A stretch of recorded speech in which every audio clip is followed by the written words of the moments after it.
Now we have this, and you take off the sled. Once you take off the sled, you hold that. Now, I'll swap with you.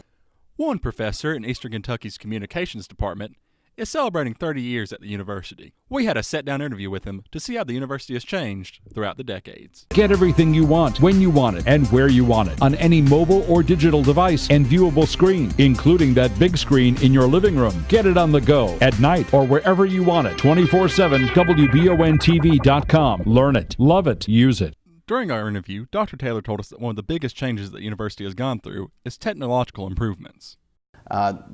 The digital move also has affected our studio. We've gone from manned cameras to robotic cameras there. We've also improved our audio capabilities. So from that point of view, it's improved. Our computer technology has improved immensely. We used to have mixed models of computers. Now we have at least a model that's within 1 year of each other. And that has helped, especially when you're teaching and you have to say, well, yours isn't doing that because your model is this age and your model is that age. Dr. Taylor also says that EKU has changed in the way its students serve the community. The first service project that we did that was connected with that was Madison County Cable News. And the local cable company made an arrangement with CNN that we were able to put local news 5 minutes before the hour and 5 minutes before the half hour on Tuesdays and Thursdays. And we served Madison County. And it was a good experience. The idea was not mine originally, to be honest. It was John Bobel, who I was working with in Lexington. He was at Channel 27 at the time. And he suggested the idea, and he suggested that we start working closely with the 3 TV stations, which we made an arrangement and we started feeding stories to the TV stations in Lexington like a field bureau. And that started us off. I had that going for a long time, and then I had to go to the Gulf War. But when I came back, we still had Madison County Cable News. It was just was under a different faculty member. So I looked at new ways to expand. And one of the new ways I wanted to expand was, of course, sports. So we started doing some shooting for football, and now we have evolved into what was the OVC Digital Network, in which we're webcasting. Which brings me back to the ESPN. We weren't just webcasting and producing products for the web. We also had the large scoreboard, and we were also providing the official replay for the referees during the ball game. He went on to say that one thing that hasn't changed is the work ethic of the students.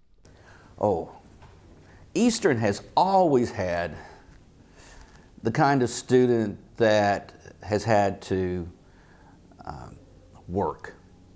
They're the kind of students that their family will support them, but they need to work in order to be able to go to school. That work ethic usually ties over quite strongly to their professional work in latter life. When they graduate, it's sort of a relief they only have one job and they'll only be doing one thing. And they do it so very well. As I said, that several of them have won awards. But the other thing that I noticed that the students have done, and I watched them after graduation, is their growth in the industry. We have students that have started their own company. Even locally, we have Rosenbaum Communications, but we have vice presidents that are operating production companies in Lexington, in Atlanta, in Louisville, in Washington, D.C. We have students that have grown, as I said, and are doing the big stage events. Lastly, Dr. Taylor went on to say that students need to be able to adapt to changing technology and changing demographics. The 30 and under group, the 35 and under group, has been unplugging from a lot of the cable systems. Where they get their news is on the internet.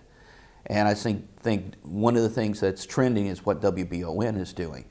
We need a local news presence on the internet for the people under 35 to have access to get their news, because that's where they get their news and information.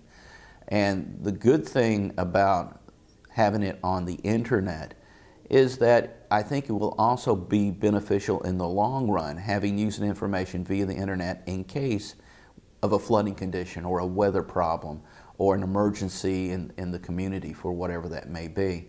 Because you need that connection with radio and the internet so that you can find and tell people where they need to go to get help. With WBON TV, I'm Lance Gaither. And for more stories like these, go to WBONTV.com.